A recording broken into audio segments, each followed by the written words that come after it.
Hey guys, how's it going? Today, I'm going to be featuring the Colbert, the legendary tier French light cruiser that you could have purchased the Bureau project for 3000 steel a few updates ago. I know there was quite a few players who had some disagreement with the way you would obtain the Bureau project because they didn't have the 3000 steel in order to get it. And really, since it was only available for one update, they were not going to be able to obtain steel in order to get it. In my opinion, steel has been around for nearly 2 years. The first update was after the Christmas update back in, I think it was January of 2020. And considering that that's when Steel was released, if you don't have 3000 Steel by now, then it's clearly your fault for not playing Ranked or Arena, which are simply game modes that are very easy to reach rank 1 or get to the top 10 or top 1%, whatever you would prefer, especially with the changes to Arena, limiting your games per day to 10, and then also having ranked being smaller teams and smaller maps, making the ranked games go much quicker, and also requiring less wins to reach rank 1. There's really no excuse to not have 3000 steel. Anyway, moving on to the game. I am just simply farming this Musashi. Our friendly Shimakaze actually ended up giving us a smoke screen, which is actually a fairly nice thing for the Shima to do for us. And as you can see, I'm simply holding down the button and there is a rainbow of shells heading towards that Musashi. Unfortunately, the Shima stuck around the A cap when it got contested a little too long, and he actually found himself right next to a Cobb. I am trying my absolute best in order to help our Shima survive. However, Cobb does have that 50mm plate on the hull, and it just has so much HP. Even with these quick reloading Colbert guns, we simply aren't able to save our Shimakaze. So, to the Shima player that gave me the smoke, thank you for the smoke, and sorry I was unable to save you from that Cobb. Anyway, the Musashi is running away, and the divmate of the Cobb was a Shimakaze, and we can see his smoke entering Bravo. With this information, I know it's safe enough to push into Alpha and start capturing this objective. Looking at the minimap, we see that we have a lemming train forming behind us with 3 battleships and 1 cruiser. There is only 1 ship left on this flank, and if you look at where the whole enemy team is, they're all on the other side. So having all of these ships over here not really doing anything isn't going to help us a whole lot. I am trying to focus down this Musashi after setting a permanent double fire because the entire Colbert's hull is 32mm, which means the Musashi and Yamato alike will citadel this ship easily. If you look at the armor viewer, the Citadel is very large and also has an overmatchable Citadel deck, so basically any shell that hits you will most likely be a Citadel. I got really lucky with the matchmaker because there is only 1 Musashi and there's no Yamatos. The enemy division of battleships is 2 Montanas and a main, so those ships will not be able to overmatch any part of my ship aside from my superstructure, which is fairly small, especially since we are a cruiser. Unfortunately, 2 of our ships on the other flank have died. One of them was a destroyer and the other was a battleship. Somehow their destroyer died to a Minotaur and a Rune. Neither of them have radar. Well, technically the Minotaur could if he swapped out his smoke, but I'm just going to spoil it for you. The Minotaur does have smoke in this game. So somehow our destroyer ended up dying, and there was no destroyer to actually spot him. We're finally able to whittle down the Musashi's HP, and he will finally go down to our fire. I was really lucky to not get deathstruck there, because I did intentionally beach, thinking I was going to dodge his shell, but he was smart enough to hold all of his shots and waited for me to beach and then start reversing. Unfortunately, now 1 set of Shimitorps does show up, and it does end up hitting me on the belt. Knowing where those torps came from, I do want to try my best to stay bow in to minimize my profile. I'm not actually using propulsion mod, so speeding up or reversing is going to be quite slow. The Shima is spotted going behind the island because he shot, so I know to try my best to duck behind the island that's between us as quickly as I can in order to dodge any other Shimakaze torpedoes.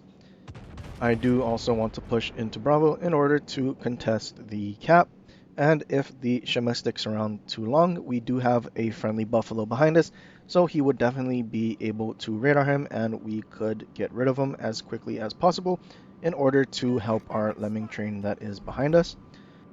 Our friendly Buffalo gets spotted, and I request intelligence data in order to try and get the Buffalo to use his radar and spot the Shimakaze.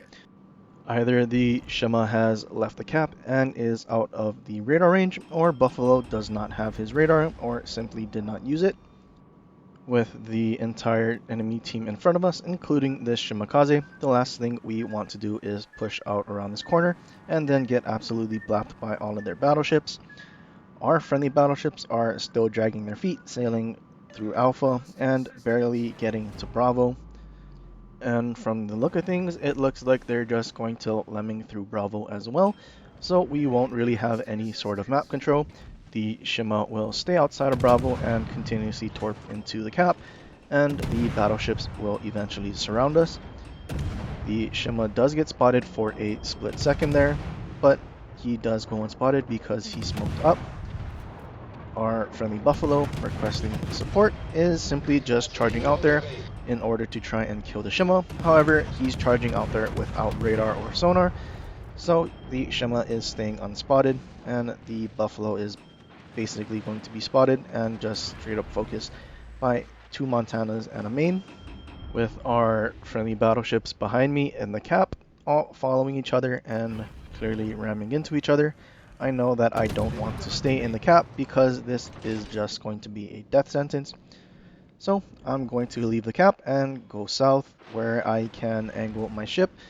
The Montana and Maine do have 406mm guns, so I can position myself, and if I angle properly, I'm able to ricochet all of their shells. The enemy Shima does get spotted, and I do take a few pot shots at him because I am trying my best in order to kill him off. The Montanas are also being a lemming train and pushing through Charlie, so what I definitely want to do is start kiting from that position. It's also much easier to get the 7 turrets to shoot firing backwards than it is forwards.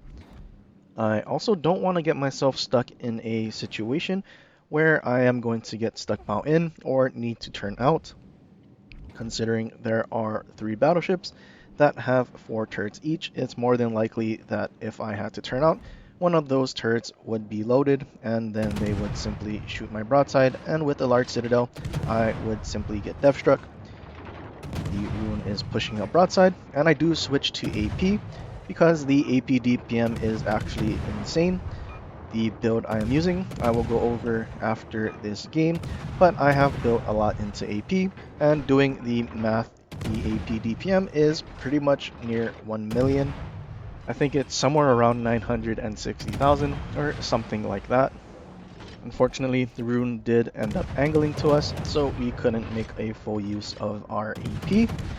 However, he does beach and makes himself a very easy target, so all we do is simply shoot him and try to set fires and also get pens with HE in the superstructure. I think the HE DPM is also somewhere around 600,000, which is the highest HE DPM in the game. The Rune is basically dead and will go down, and now one of our friendly battleships is just simply YOLOing towards these Montanas. 2 of our other battleships are basically still stuck in the cap and not really doing anything. With these 2 battleships focusing our friendlies inside the cap, I do try to take advantage of this opportunity in order to farm as much of this Montana's HP as I can. Since he is next to one of his teammates, I am assuming that he is in World's Rebuild, and what I want to do is try to set as many fires and as much damage as I possibly can, in hopes that our friendly teammates could also help us in order to kill him off. I set a double fire, and he does damage con, which I can now just try my best to set more fires. That will definitely kill him off. He ends up beaching and now makes himself a very easy target in order to set the proper fires in the exact locations where you can, since HE shells will not set another fire if you don't hit the spot that can be set on fire. I start targeting the front half of his superstructure, and I do set a double permanent fire on that Montana.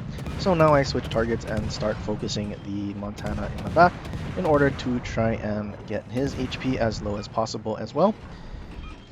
Seeing the Montana using a heal with his rotary build, I do switch to AP and try to get some chunks out of his remaining HP so that my fire can definitely kill him off. I aim for the upper belt so that my shells will pen, because they will definitely not pen the main belt. He does start moving forward, but at this point he is definitely going to go down to our fires. I try to get some extra shots to lob over the island just in case. Our teammates that lemminged into Bravo are now all dead, and now it is a 1 versus 5. In order to win, I will definitely need to kill all of them off, or at least most of them, and keep at least Alpha, considering that their Shima has been unspotted for some time and the cap is getting captured. I'm going to assume that the Shimakaze will eventually make his way towards Alpha, and this is probably going to be a loss. This enemy Montana does decide to start pushing me, and he's going to try and basically chase me to the border.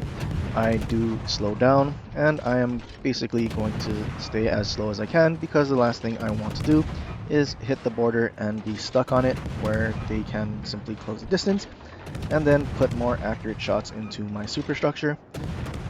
I take shots at both of these battleships in order to try and set fires on both of them. Since they are not in rotary build, I can definitely burn them down. I set one fire on this first Montana, and he had damage conned it, and now I am trying to focus him setting multiple fires. I also did set one fire on the main that has left the cap, and it seems like he had used his damage con previously, and he's not actually able to damage con that fire. So he does burn down, and now this Montana that's on a double fire is also definitely going to burn down.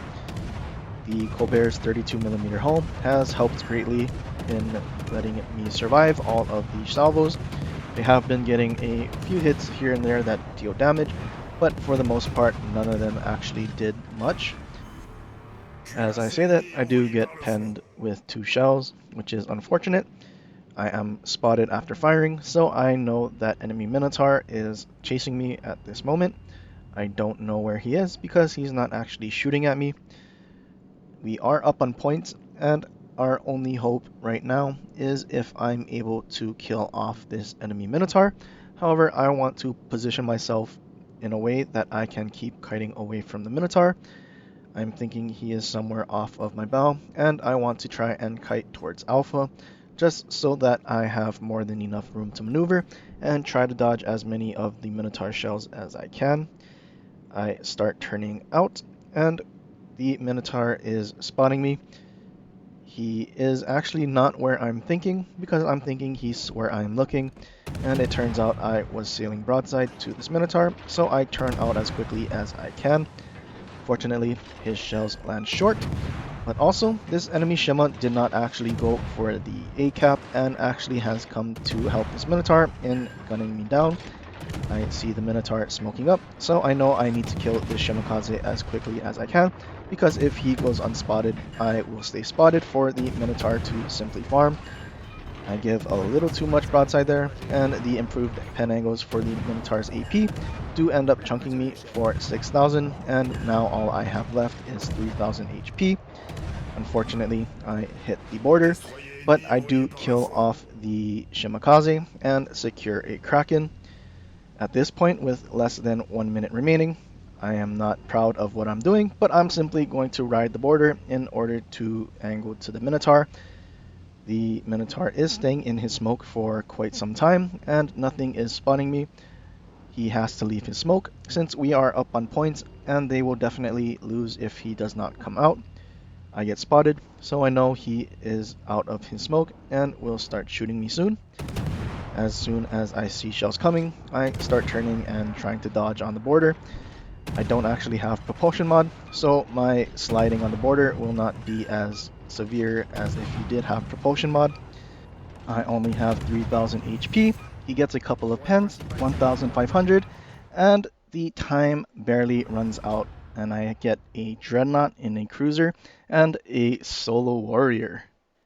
I know I did say I wasn't proud of riding the border, but the fact that I was able to bring this game back to a win, I actually don't really care. You guys can hate the fact that I was riding it in order to get the win, but at the same time, I definitely did deserve it.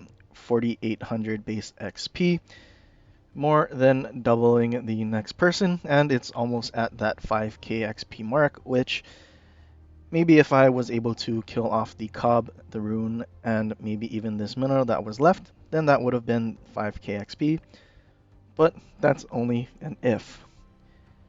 Going into my commander build, I am using Andre Lemonnier, and I am actually using Refill Station as the legendary skill, which in this game it might have been more beneficial to use fully packed so I could have one more heal, which definitely would have been more comfortable. The reason I use Refill Station is because at legendary tier you're more than likely going to face Yamatos, Musashis, and Conquerors, which Conquer HE can Citadel you. So most of the time you aren't actually able to go through all of your heals, or if you're sitting behind the island the whole game, you really won't need to use your heals. So Refill Station is, in my opinion, the better pick. And like I said, I did build for AP, and the AP DPM is just absolutely insane if you can find yourself a broadside ship. But that's pretty much it for this video. I hope you guys enjoyed. If you did, leave a like and subscribe for more, and share with your friends, or leave a comment down below for any other ships you want to see in the future. But until next time, aloha.